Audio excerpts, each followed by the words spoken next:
জামাতের আমির তিনি হঠাৎ করে বেগম জিয়ার সঙ্গে দেখা করবেন, তারেক রহমান সাহেবের সঙ্গে দেখা করবেন, এটি একটি অবিশ্বাস্য ঘটনা। কিন্তু পরবর্তীতে যখন বিভিন্ন সোর্স থেকে এটি নিশ্চিত করা হলো যে হ্যাঁ, তাদের সাক্ষাৎ হয়েছে এবং স্বয়ং জামাতের আমির বিভিন্ন সংবাদ মাধ্যমে যখন স্বীকার করলেন এবং তিনি যখন এই কথাগুলো বললেন, তখন এখানে পরস্পর বিরোধী কথাবার্তা চালু হয়ে গেল।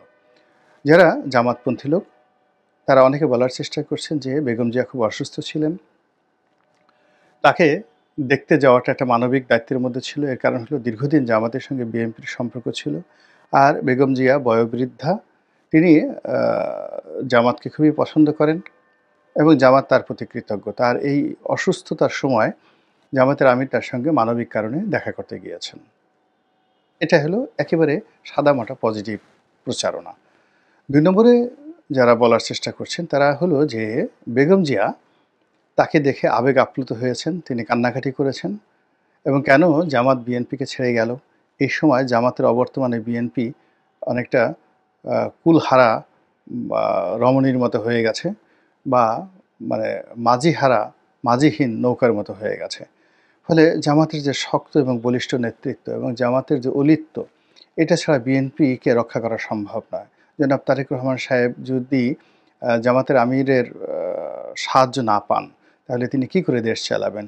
এইভাবে বেগম জিয়া আকুতি জানিয়েছেন যেন আবার জামাতের সঙ্গে বিএনপির একটা বন্ধুত্ব হয়। এভাবে জামাতপন্থী যারা লোকজন রয়েছেন নেগেটিভ অর্থে জামাতকে বড় করার জন্য এবং বিএনপিকে ছোট করার জন্য সোশ্যাল মিডিয়াতে এই কথাগুলো বলে যাচ্ছেন একের পর এক। আর বিএনপির যারা লোকজন সোশ্যাল মিডিয়াতে তাদের বক্তব্যটা হলো যে শেষ পর্যন্ত তো সেই নাকে খত দিলি মধ্যখানে পানি ঘোলা করে বা সেই জল খেলি পানি ঘোলা করে। তো বিএনপি ছাড়া কি জামাতের কোনো অস্তিত্ব আছে? এত বড় বড় কথা বলার পরে আবার সেই তারেক রহমান সাহেবের, তারা বেগম জিয়াকে বলছে না, তারা বলছে তারেক রহমান সাহেব। তারেক রহমান সাহেবের কদমবুছি করার জন্য জামাতের আমিরকে সেই লন্ডন পর্যন্ত যেতে হয়েছে এবং তারা বলার চেষ্টা করেছেন যে তিনি সেখানে গিয়ে হয়তো দিনের পর দিন বসে আছেন একটা অ্যাপয়েন্টমেন্টের জন্য। তারেক রহমান সাহেব অ্যাপয়েন্টমেন্ট দিতে চান নাই। তাকে বিভিন্ন অ্যাঙ্গেল থেকে হাতে পায়ে ধরে রিকোয়েস্ট করে তিনি সেই অ্যাপয়েন্টমেন্ট দিয়েছেন এবং অনেকে ঠাট্টা করে বলার চেষ্টা করছেন যে এই যে এখন তারেক রহমান সাহেব যে বিড়াল নিয়ে ছবি তুলেছেন, বিড়াল নিয়ে ছবি তুলছেন, বিড়াল কোলে নিয়ে ছবি তুলেছেন, বিড়ালকে পাশে বসিয়ে তিনি ছবি তুলেছেন। সবাই বলার চেষ্টা করেছেন যে যখন তিনি সেই জামাতের আমিরের সঙ্গে বৈঠকে ছিলেন তখন সেই বিড়ালটা কোথায় ছিল? তিনি শুধু সেই বিড়ালটা পাশে রেখে জামাতের আমিরের সাথে কথা বলে থাকেন, নিঃসন্দেহে এটা তার জন্য একটা বিরাট অবমাননাকর এবং তাচ্ছিল্যের বিষয়। এবং এই ঘটনা কিন্তু ঘটে, অনেক সময় ঘটে। যেমন দেখা গেল জেআরডি টাটা, এই যে টাটা গ্রুপের এখন যে রতন টাটা, রতন টাটার বাবা। তো জেআরডি টাটা 60-এর দশকে সমস্ত ভারতবর্ষের সর্বজন শ্রদ্ধেয় একজন ব্যবসায়ী ছিলেন, ব্যবসায়ী নেতা ছিলেন এবং সারা ভারতবর্ষ তাকে খুব সম্মান করত এবং জামশেদজি টাটার চাইতেও জেআরডি টাটার সম্মান অনেক বেশি ছিল, যিনি টাটা গ্রুপ প্রতিষ্ঠা করেছেন। তো ইন্দিরা গান্ধী একবার তাকে দাওয়াত করে নিলেন। সেটা আমি সেই সাক্ষাৎকারটা, জেআরডি টাটার সাক্ষাৎকারটা আমি দেখেছি সিমি গারওয়ালের সাক্ষাৎকারে। তো টাটা যেটা বললেন যে আমাকে দাওয়াত করে নেওয়া হলো এবং আমার কাছে কিছু বিষয় ব্যবসা বাণিজ্য সম্পর্কে যে বিষয়গুলো জিজ্ঞাসা করা হলো, তো সেই বিষয়গুলো আমি বললাম, একেবারে সত্য কথা। এবং সম্ভবত তার পছন্দ হলো না, আমার কথাগুলো পছন্দ হলো না, ফলে তিনি আর আমার প্রতি অ্যাটেনটিভ রইলেন না। আমি কথা বলতেছিলাম, তো এই সময় তিনি অন্যদিকে তাকিয়ে তার টেবিলে যে বিভিন্ন খাম ছিল সেই খামগুলোকে তিনি খুলছিলেন, দেখার চেষ্টা করছিলেন, মাঝে মাঝে উদাস দৃষ্টিতে জানালার দিকে তাকাচ্ছিলেন, এলোমেলো আচরণ। তো টাটা বললেন যে আমি বুঝে গেলাম যে what is the body language, আমার আর কথা বলা উচিত না, আর দ্বিতীয়ত ভবিষ্যতে এখানে আমার আর আসা উচিত নয়। তো এই যে জেআরডি টাটার এই আত্মমর্যাদাবোধ ছিল, কিন্তু আমাদের দেশের রাজনীতিবিদদের এই আত্মমর্যাদাবোধ নেই। আমরা ক্ষমতার জন্য সব কিছু করতে পারি, পা ধরতে পারি, তারপর শেষে কাউকে সুসু করে দিতে পারি। সুসু তো বুঝেন আপনারা কী জিনিসটা হয়, কোনটাকে সুসু বলে।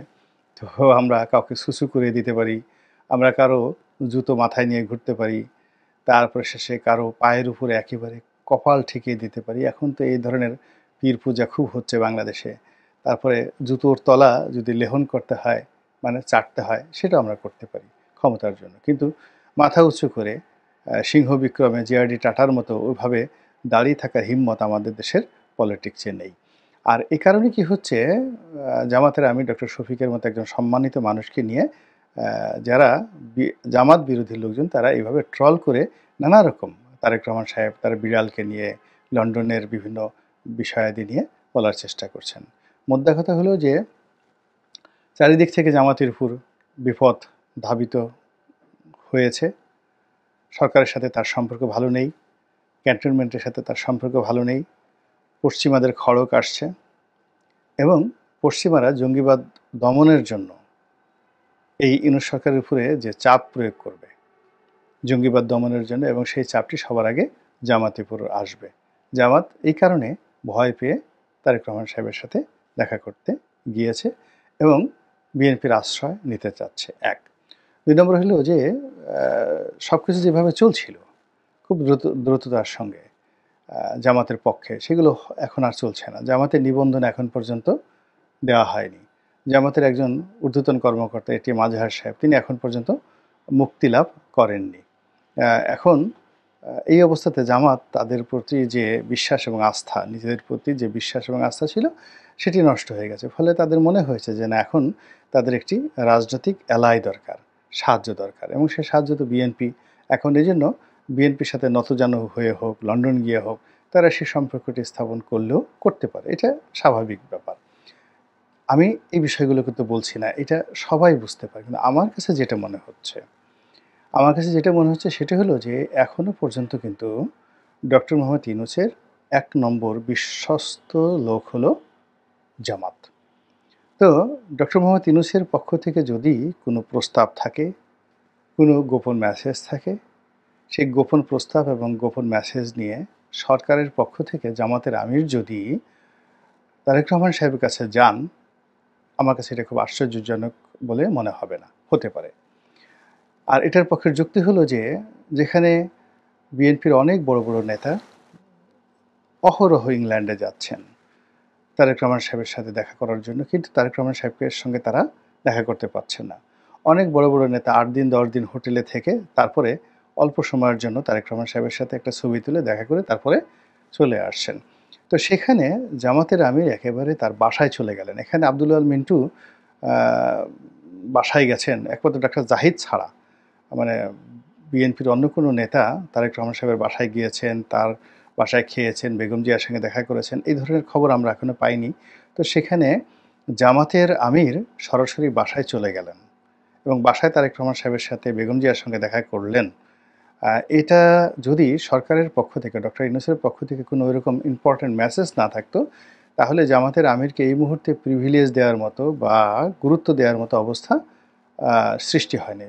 তারেক রহমান সাহেব সেটা করতেন না, আমার কাছে সেটা মনে হচ্ছে। ফলে ডক্টর মোহাম্মদ ইউনূসের পক্ষ থেকে কোনো গোপন মেসেজের বাহক হয়ে তিনি সেখানে যেতে পারেন। এই গেল দ্বিতীয়। তৃতীয় যে বিষয়টি সেটি হলো যে সরকারের সঙ্গে সাইড লাইনে একটা সমঝোতা করার জন্য 1 to 1 ডক্টর ইউনূস ভার্সেস যাকে বলা হয় তারেক রহমান, এখানে জামাত একটা ব্রিজ হিসেবে কাজ করতে পারে এবং এটা সবচেয়ে বেশি আমার কাছে বিশ্বাসযোগ্য মনে হয় বা সম্ভাব্য মনে হয়।